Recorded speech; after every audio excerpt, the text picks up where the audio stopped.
Welcome to this video on how to calculate adjustable rate mortgages, brought to you by Mortgage Educators and Compliance. For those of you getting ready to take your national NMLS test and need more help on understanding adjustable rate mortgages, this video is a must watch. Many new loan officers and even seasoned loan officers still struggle when it comes to calculating adjustable rate mortgages. In fact, you might want to watch this video a couple of times to make sure you have a good understanding. So in this video, we're going to cover some basics, but also dive in a little deeper to give you some important tips for taking your test. But as it is with any short video, we may not cover every aspect of where someone might personally be struggling. So I want to share with you the following. For those looking to get into the mortgage industry, Mortgage Educators and Compliance, or MEC for short, offers everything you need to prepare to become a licensed mortgage loan originator.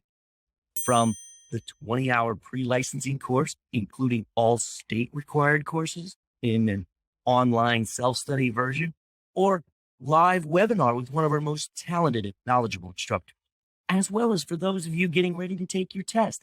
MEC offers many online and live webinar test prep options and packages to help you prepare for the national test. Check out the MEC website for available courses and live class schedule. Hope to see you in one of our courses soon. For our video on adjustable rate mortgages here, we're going to also refer to them as ARMs, or ARM, since this is the acronym. And for those new to mortgage, an adjustable rate mortgage does not have a fixed rate, meaning the rate can change over the life of the loan. It can go up or down. While this is not the scope of this video, I wanted to give this basic knowledge. Also, to have you understand, because rates can go up, ARMs can be risky to certain borrowers, because as the rate goes up, so can the monthly payment. While at other times, rates can go down or hardly change, thus making them a great strategy for certain savvy borrowers. But for this video, we're going to specifically talk about how to calculate ARMs. When it comes to adjustable rate mortgages, one of the biggest problems is the misallocation of terms. What do I mean by that? It's sort of like you're within a controlled group of something. It doesn't matter what the group is for this example, but everything in this group is related or items that only go and work together in this group.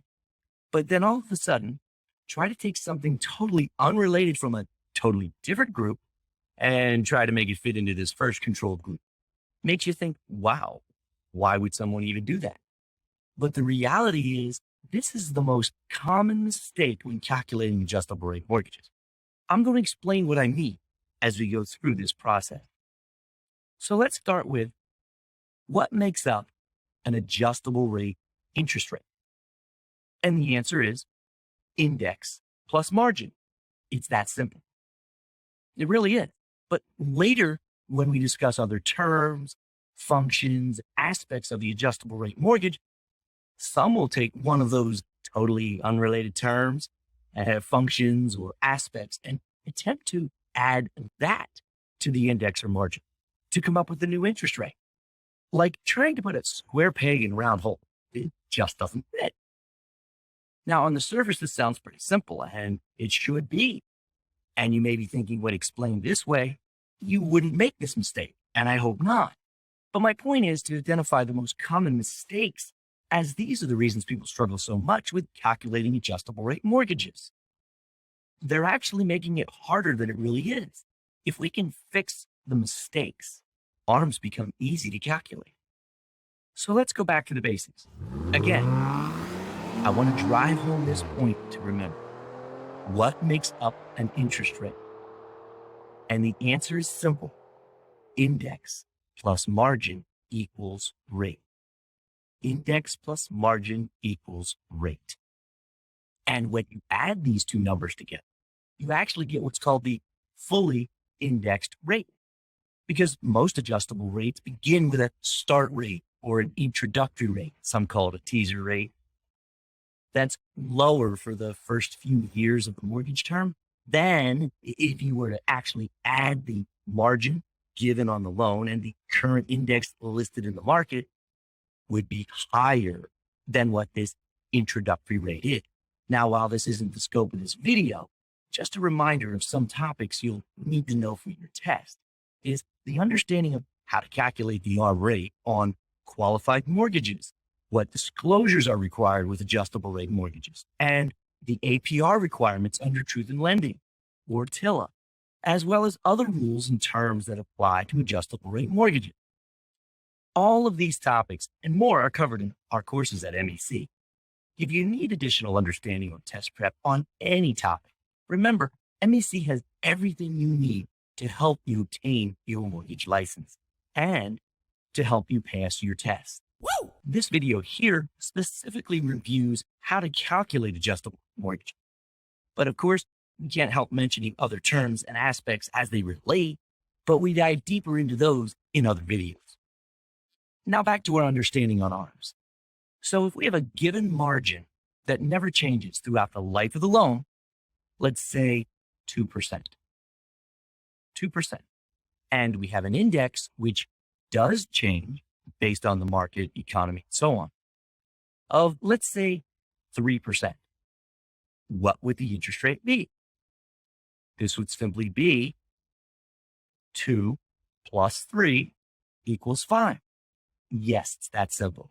Don't overthink this. But let's say your start rate is 3%.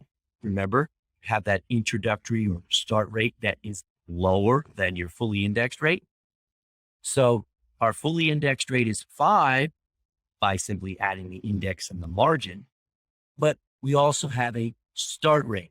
And in this case, let's say it's 3%. Now that we know you simply add index and margin to get your new rate, we need to add the next layer of information. Next would be how to identify what type of ARM, which will more importantly tell you when we'll adjust. In other words, using our example of a 3% start rate, this will identify for how long the rate will remain at this introductory or start rate of 3%. Will it remain constant for 3 years, 5 years, 7 years, or so on? As well as once this initial period of time expires, how often will it adjust thereafter? Every 6 months, every year, and so on. This is the when and how often it will adjust. Remember, there will be many other aspects that we're not going to be covering in this video, but you'll still need to have knowledge of for your test, such as what you can say, what you cannot say to the consumer when describing a hybrid ARM according to the MAP rule. For example, you cannot say the word fixed when describing an ARM to a consumer. This would be deceptive and is illegal, although we know the rate will not change for the first few. You cannot use the word fixed to describe this initial time period. You must use words like stable, constant, or remains the same. Also, what types of indexes are used in mortgage lending? The indexes used by the industry can change, so be sure you're up to date for your test on the latest index. And for the purposes of any equation, each loan will only have one index. However, you may encounter a question that might include multiple indexes as extra information within a question, so you'll need to be sure to use the right one in your calculation. Now back to our explanation.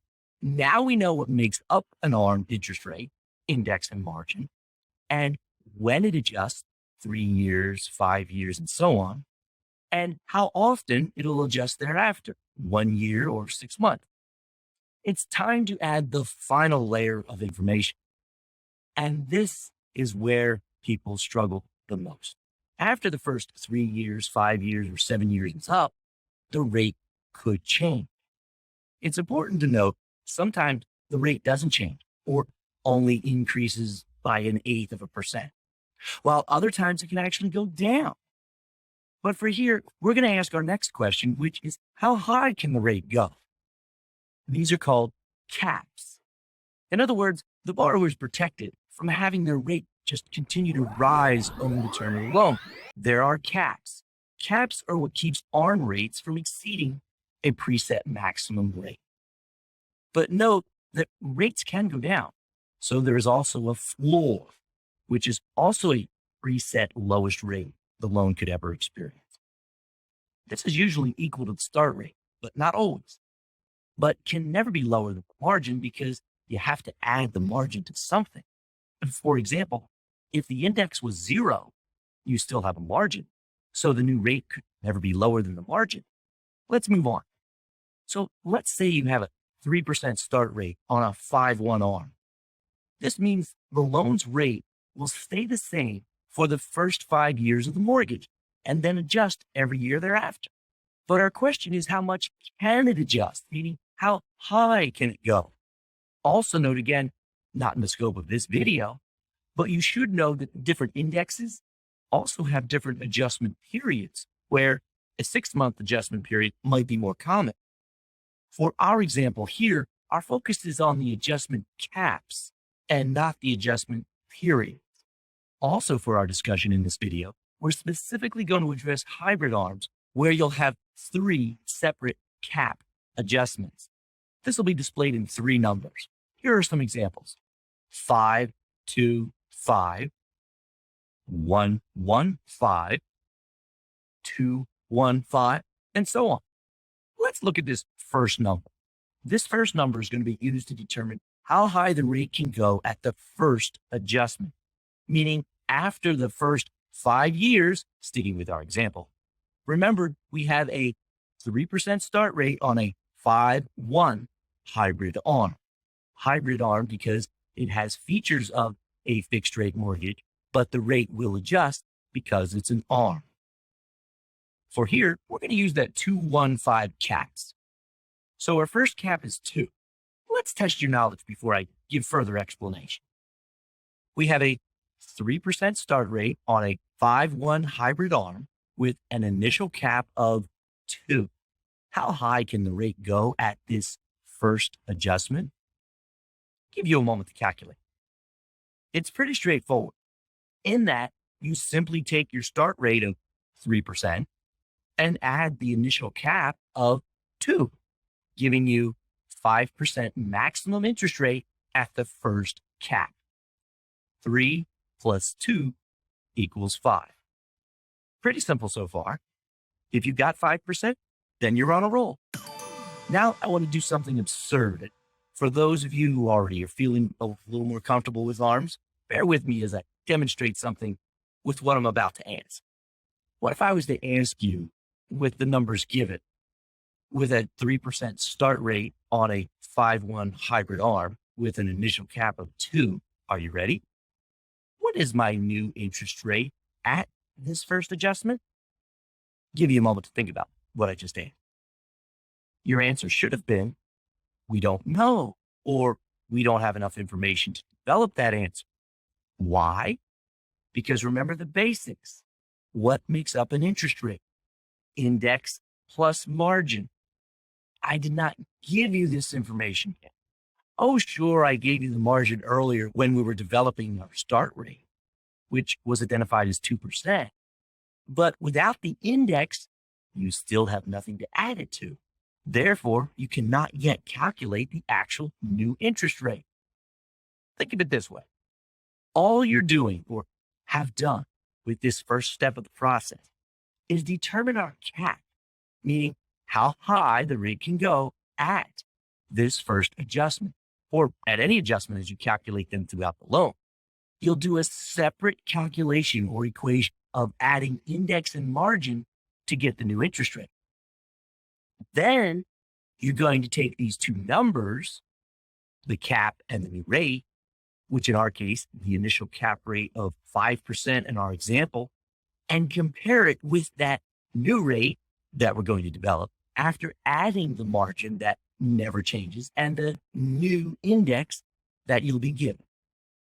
So again, now that you've calculated the initial cap, which gives you the max rate of 5%, you'll then need to calculate the new interest rate as a separate and totally different equation. So let's continue this process after we write down the 5% cap or put that into our memory here. You're going to take the margin, which we told you for our example is 2%. And let's say the new index at the time of the first rate adjustment is 2.5% or 2.5%. What would be our new interest rate? You simply add the margin of 2% plus the 2.5 index, which gives you 4.5% or 4.5% as our new interest rate. Now you need to compare the 4.5% new rate to the cap rate of 5% and ask yourself, can my new interest rate be 4.5%? And in this case, the answer is yes, because the 4.5% rate does not exceed the 5% rate cap. Now let's do another one. Let's say at this first adjustment, again, the margin is still 2 because that doesn't change, but the index is 3.5% or 3.5%. You add the 2% margin plus the 3.5% index, giving you a new rate of 5.5 or 5.5%. Then you ask yourself, can your interest rate be 5.5%? And the answer is no, because the cap is only 5%. So your interest rate can never exceed the cap. Therefore, the max rate at this adjustment, with this example, and like any adjustment, is capped at this cap rate. So our new rate would be 5%, which is equal to our cap. Just remember, if the rate you get by adding your index and margin are ever over the cap, the rate is the cap. If you're under the cap, then your rate will simply be whatever the index and the margin add up to be.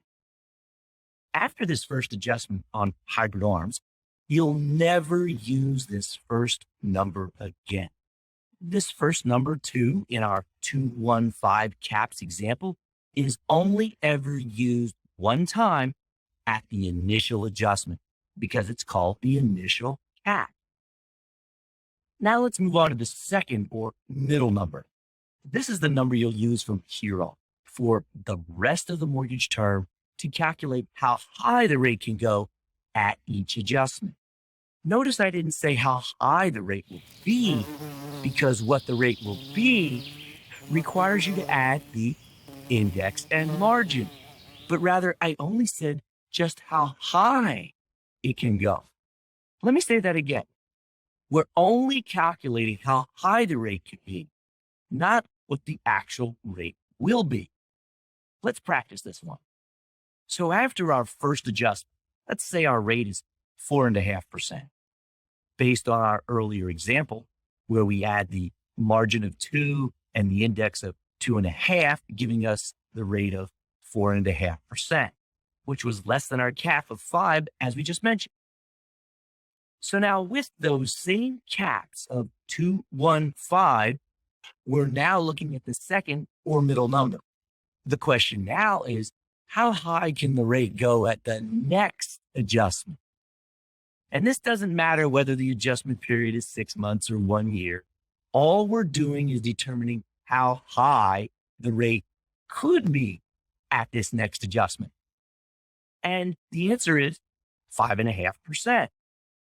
You simply take the current rate of 4.5% plus the 1% cap, that's that middle number, and we get 5.5%. Now we know how high the rate can go, but we still don't know what our new rate will be because we have not given you our new index. We're always doing 2 separate calculations on each adjustable rate mortgage. We know our margin is 2% because the margin never changes. So now we give you a new index at this next adjustment of 4%. You simply add the 4% index plus the 2% margin, giving you a new rate of 6%. But now we have to ask ourselves, can our rate be 6%? Do you recall our periodic or subsequent adjustment cap? It was 5.5%. So our rate cannot be 6%. And we're going to be capped at 5.5%, which is our cap. Again, remember, if the new rate is lower than the cap, then the new rate will be whatever number you get by adding the index and the margin. If your new rate is higher than the cap, your new rate will be capped at the cap, in this case, 5.5%. Now, here's the mistake people make. If you remember, I mentioned at the beginning, you cannot add together two unrelated or dissimilar items. So again, we're doing two totally separate, unrelated calculations. In order to get the new interest rate, you are only and always adding just the index and margin. You will never add the index or the margin to any other number. Never. Once you've done this calculation of adding the index and the margin, you then need to compare this new interest rate to your cap for that rate adjustment period to determine if your new calculated rate is higher or lower than this cap, as we've just done. Now we have one more calculation, but before we do this, I just want to mention again, if you're still having difficulty with these first couple of calculations, please watch this video again and as many times as needed until you have this understanding. Additionally, all these topics in this video and more are covered in our courses at MEC. If you need additional understanding or test prep on any topic, remember MEC has everything you need to help you obtain your mortgage license and pass your national test. Now to our final calculation. The third number, all the way over to the right in our 2, 1, 5 caps, is 5. This is the max or lifetime cap. How high can the interest rate go over the entire term of the loan? The term could be 10, 15, 20, or even 30 years. As far as this last number or lifetime cap, what confuses people is knowing which number to use for this calculation. So let me give you a vivid example. Imagine yourself sitting at the loan closing table, signing your loan documents, have an adjustable rate mortgage, and you're about to sign the promissory note, which is where the final terms of the loan can be found, including the set margin, which index is being used, the term or years of the loan, the start rate, the loan amount, and so on. But you have a concern, which is, over the life of this loan, how high could my rate go? This is a totally valid question, right? Because as the rate goes up, so does your monthly payment. And nobody likes their payments to increase, do they? There are two things you should understand on. First is from what date or when did you express this concern for how high the rate could go? The answer is right now, at closing, ready to sign the documents. I understand you would have been informed throughout your loan process through other disclosures. But my point here is the promissory note is the final document that legally binds you to the mortgage debt and the day you sign it. So from this date, the closing date is when you need to determine how high the rate can go. So let me ask you, what rate are you given at the beginning of your loan? In our example, it was a 3% start rate. So it is from this interest rate, the start rate, you'll need to determine how high the rate can go over the lifetime of the mortgage. So you'll always use the start rate to calculate the maximum lifetime cap.